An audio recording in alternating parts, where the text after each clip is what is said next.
യുഎഇയിൽ വന്നിട്ട് നല്ല Arabic food കഴിച്ചിട്ടില്ല എന്നുള്ളൊരു പരാതി വേണ്ട. പ്രത്യേകിച്ച് നമ്മൾ അറബികളുടെ സ്വന്തം അലയില്ലേ, അപ്പോൾ അലയിലെ കിടിലം ഒരു അറബിക് റെസ്റ്റോറൻറ്റിലെ ഫുഡ് റിവ്യൂമായിട്ടാണ് ഇന്ന് ഞാൻ വന്നിട്ടുള്ളത്. കഴിച്ചാൽ വീണ്ടും വീണ്ടും കഴിക്കാൻ തോന്നുന്ന രീതിയിലുള്ള കിടിലൻ ടേസ്റ്റിലുള്ള ആ ഒരു ഫുഡാണ് നമ്മളിന്ന് കഴിച്ചിട്ടുണ്ടായത്. നല്ലൊരു എക്സ്പീരിയൻസ് തന്നെയായിരുന്നു കേട്ടോ. അപ്പം നിങ്ങളുമായിട്ടൊന്ന് ഷെയർ ചെയ്യാമെന്ന് വിചാരിച്ച്, നിങ്ങൾക്ക് തീർച്ചയായും യൂസ്ഫുൾ ആവും. അപ്പോൾ അധികം പറഞ്ഞ് ലാഗ് അടിപ്പിക്കുന്നില്ല. ഇതെവിടെയാണ് ഈ ഒരു സ്പോട്ടെന്ന്, അവിടുത്തെ ഫുഡ് എന്തൊക്കെയാണെന്നൊക്കെ ഉള്ളത് നമുക്ക് കാണാം. അതിനു മുന്നേ നമ്മളെ ചാനൽ ആദ്യമായി കാണുന്ന ആരെങ്കിലും ഉണ്ടെങ്കിൽ ഒന്ന് സബ്സ്ക്രൈബ് ചെയ്യാനും തൊട്ടടുത്തുള്ള കുഞ്ഞു ബെല്ലൈക്കൺ എനാബിൾ ചെയ്യാനും അതിൽ ഓൾ പ്രസ് ചെയ്യാനും മറക്കരുത്. എങ്കിൽ മാത്രമേ നമ്മൾ ഇനി ഇടുന്ന പുതിയ പുതിയ വീഡിയോസിൻ്റെ നോട്ടിഫിക്കേഷൻ നിങ്ങൾക്ക് അപ്പോൾ തന്നെ മൊബൈലിൽ കിട്ടുള്ളൂ. അപ്പോൾ നമുക്ക് ഈ ഒരു ഫുഡ് സ്പോട്ട് എവിടെയാണെന്ന് നോക്കിയാലോ. അപ്പോൾ നമുക്ക് ഒട്ടും വൈകേണ്ട ആ വീഡിയോയിലോട്ട് പോകാം. Let's go.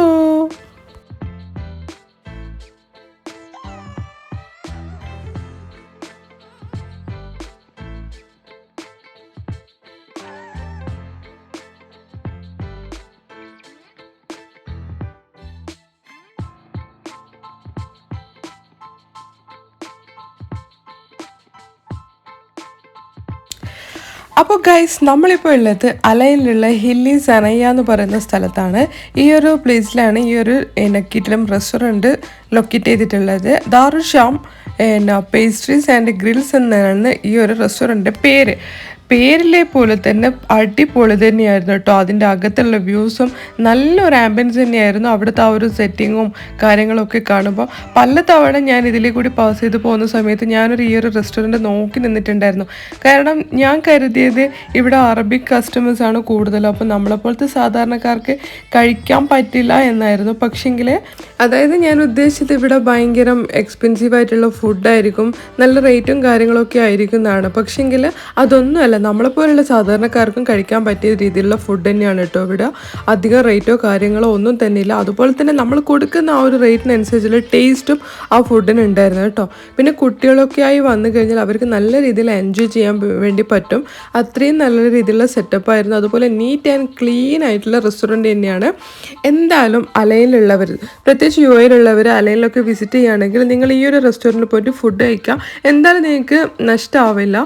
അത്രയും ഗ്യാരണ്ടി ആയിട്ടാണ് ഞാൻ പറയുന്നത്. എനിക്ക് അത്രയും ഇഷ്ടമായി കേട്ടോ ഇവിടുത്തെ ഫുഡും അതുപോലെ തന്നെ ഇവിടുത്തെ സ്റ്റാഫിൻ്റെ ആ ഒരു ഫ്രണ്ട്ലി റിലേഷനും ഒക്കെ എനിക്ക് ഭയങ്കരമായിട്ട് ഇഷ്ടമായി.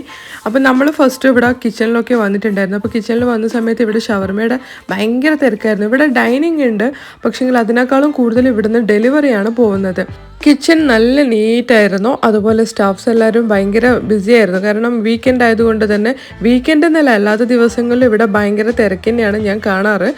അപ്പോൾ അവർ എന്തൊക്കെയോ വെറൈറ്റി ഫുഡൊക്കെ ഉണ്ടാക്കുന്നുണ്ടായിരുന്നു. പിന്നെ ഞാൻ അധികം വീഡിയോ എടുക്കാൻ നിന്നിട്ടില്ല, കാരണം നമ്മൾ വന്ന കാര്യം നടക്കണമല്ലോ. അപ്പോൾ നമ്മൾ ഫുഡ് കഴിക്കാൻ വേണ്ടിയിട്ട് ഇവിടെ ഡൈനിങ്ങിലാണ് ഇരുന്നിട്ടുള്ളത്. അകത്ത് നല്ല സെറ്റപ്പ് തന്നെയായിരുന്നു കേട്ടോ. ലായ്സ് ഭയങ്കര എക്സൈറ്റഡ് ആയിരുന്നു, കാരണം ഇവിടെ കുറേ ആക്വേറിയോ അതുപോലെയുള്ള ലൈറ്റും കാര്യങ്ങളൊക്കെ സെറ്റ് ചെയ്തിട്ടുണ്ടായിരുന്നു. അപ്പോൾ ഇതാണ് ഇവരുടെ സ്പെഷ്യൽ ഐറ്റം. അപ്പോൾ നമ്മൾ ഇവിടുന്ന് ഫസ്റ്റ് കഴിക്കാമെന്ന് വിചാരിക്കുന്നത് ഷവർമയായിരുന്നു. അപ്പോൾ ഷവർമ ഞാൻ കഴിക്കുമ്പോൾ വീഡിയോ എടുത്തിട്ടില്ല, സോറി. കിട്ടിലും ടേസ്റ്റ് ആയിരുന്നു കേട്ടോ ഷവർമ. അറബിക് ടച്ച് നല്ല രീതിയിലുണ്ടായിരുന്നു. ശരിയായ ഷവർമ എന്ന് പറയുമ്പോൾ ഇത് തന്നെയാണ് കേട്ടോ. ഈ അറബികളുടെ ഷവർമ തന്നെയാണ് നമ്മൾ ഒറിജിനാലിറ്റി ഫീൽ ചെയ്യുന്നത്. അപ്പോൾ നമുക്ക് ഫസ്റ്റ് തന്നെ അവർ ഇതുപോലെ അവരുടെ സ്പെഷ്യലായിട്ടുള്ള മയോണൈസും കെച്ചപ്പും അതുപോലെ എന്തൊക്കെയോ സംഭവങ്ങൾ കൊണ്ടുവച്ചിട്ടുണ്ട്. കുമ്പൂസ് അതുപോലെ റൊട്ടി അങ്ങനത്തെ സംഭവങ്ങളൊക്കെ കൊണ്ടുവച്ചിട്ടുണ്ടായിരുന്നു. അപ്പോൾ ആ സമയത്ത് തന്നെ നമ്മൾ ടേസ്റ്റ് ചെയ്ത് നോക്കാൻ തുടങ്ങി. ഉപ്പിലിട്ടതൊക്കെ നല്ല ടേസ്റ്റ് ഉണ്ടായിരുന്നു കേട്ടോ. അപ്പോൾ അതിനുശേഷം നമ്മൾ ഓർഡർ ചെയ്തിട്ടുണ്ടായത് മിക്സ്ഡ് ആയിരുന്നു. അതായത് കബാബും ചിക്കൻ ടിക്ക അതുപോലെ വേറെ എന്തൊക്കെയോ അതിൽ വരുന്നുണ്ട്. എനിക്ക് പേര് പോലും അറിയില്ല. ഞാൻ ജസ്റ്റ് ഫോട്ടോ കണ്ടിട്ടാണ് നമ്മളത് ഓർഡർ കൊടുത്തിട്ടുള്ളത്. വലിയ റേറ്റൊന്നും വരുന്നില്ല. അതുപോലെ നല്ല രീതിയിൽ നമുക്ക് വയറ് നിറച്ച് കഴിക്കാൻ പറ്റുന്നുണ്ട്. ഒരു ഫുഡ് കഴിച്ചാൽ ഒരു മടുപ്പ് വരും, ആ ഒരു ഇതൊന്നുമില്ല. ശരിക്കും എനിക്ക് ഭയങ്കരമായിട്ട് ഇഷ്ടമായി. പിന്നെ എനിക്ക് എന്തൊക്കെയാണ് ഇതിൻ്റെ ഉള്ളതെന്ന് എനിക്ക് പേരറിയില്ല, അതുകൊണ്ട് ഞാൻ പറയുന്നില്ല. നല്ല ടേസ്റ്റുള്ള ഫുഡായിരുന്നു. ഞാൻ വീണ്ടും വീണ്ടും എടുത്ത് പറയാം. അതുപോലെ ലായ്സിൻ്റെ ഫേവറേറ്റാണ് ഈ ഫ്രഞ്ച് ഫ്രൈസ്.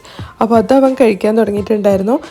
നമ്മളിതുപോലെ പുറത്തു പോയി കഴിക്കുന്ന സമയത്ത് ലായ്സ് ഒരിക്കലും ഫുഡ് കഴിക്കില്ലായിരുന്നു. അപ്പോൾ അവന് വരെ ഭയങ്കരമായിട്ട് ഇഷ്ടമായിട്ടുണ്ടായിരുന്നു ഇവിടുത്തെ ഫുഡ്. പ്രത്യേകിച്ച് ഈ ഒരു ചിക്കനൊക്കെ നല്ല ഒരു ഫ്ലേവർ വന്നിട്ടുണ്ട്. അവരുണ്ടാക്കുന്ന ഇപ്പോൾ ടിക്ക ആയാലും അല്ലെങ്കിൽ കബാബ് ആയാലും നല്ലൊരു ഫ്ലേവർ തന്നെയായിരുന്നു കേട്ടോ. അപ്പോൾ എന്തായാലും നിങ്ങളെല്ലാവരും ഇവിടെ വന്നിട്ടൊന്ന് ഫുഡ് കഴിക്കുക. നിങ്ങൾക്ക് തീർച്ചയായും യൂസ്ഫുൾ ആവും. അപ്പോൾ അനു ഇതാ ഫുഡ് കഴിക്കാൻ തുടങ്ങിയിട്ടുണ്ട്. സൂപ്പർ ടേസ്റ്റാണെന്ന് പറഞ്ഞിട്ടുണ്ട്. അപ്പോൾ ഞാനിതാ എൻ്റെ ഭാഗത്തു നിന്ന് സ്റ്റാർട്ടാക്കിയിട്ടുണ്ട്. അപ്പോൾ ഇൻഷാ അല്ലാ നമ്മൾ ഇന്നത്തെ ഈ ഒരു വ്ളോഗ് നിങ്ങൾക്ക് എല്ലാവർക്കും ഇഷ്ടമാണെന്ന് വിചാരിക്കുന്നു. ഇവിടെ ഇതുപോലെയുള്ള ഫുഡ്സ് മാത്രമല്ല കേട്ടോ, അറബിക്കിൽ ഒരുപാട് വെറൈറ്റി ഫുഡ്സൊക്കെ ഉണ്ട്. ഷവർമയിലും ഇവർ ഭയങ്കര എന്താ പറയുക എക്സ്പെർട്ടാണ്. അതുപോലെ സലാഡ് അങ്ങനെ വെറൈറ്റി ഒരുപാട് ഫുഡ്സൊക്കെ ഇവിടെ ഉണ്ട്. അപ്പോൾ എല്ലാവരും മസ്റ്റായിട്ട് ഒന്ന് ട്രൈ ചെയ്ത് നോക്കാം. അപ്പോൾ ഇൻഷാ അല്ലാ നമ്മൾ ഇന്നത്തെ വ്ളോഗ് ഇവിടെ വൈൻഡപ്പ് ചെയ്യുകയാണ്. നിങ്ങൾക്ക് ഇഷ്ടമായാലും ലൈക്ക് ചെയ്യാനും ഷെയർ ചെയ്യാനും കമൻറ്റ് ചെയ്യാനും മറക്കരുത്. അതുപോലെ ചാനൽ ഇതുവരെ സബ്സ്ക്രൈബ് ചെയ്യാത്തവരുണ്ടെങ്കിൽ പ്ലീസ് ഡു സബ്സ്ക്രൈബ്. അപ്പോൾ ഇൻഷാ അല്ലാ നെക്സ്റ്റ് വീഡിയോയുമായി വരുന്നവരെ ടേക്ക് കെയർ, ബൈ.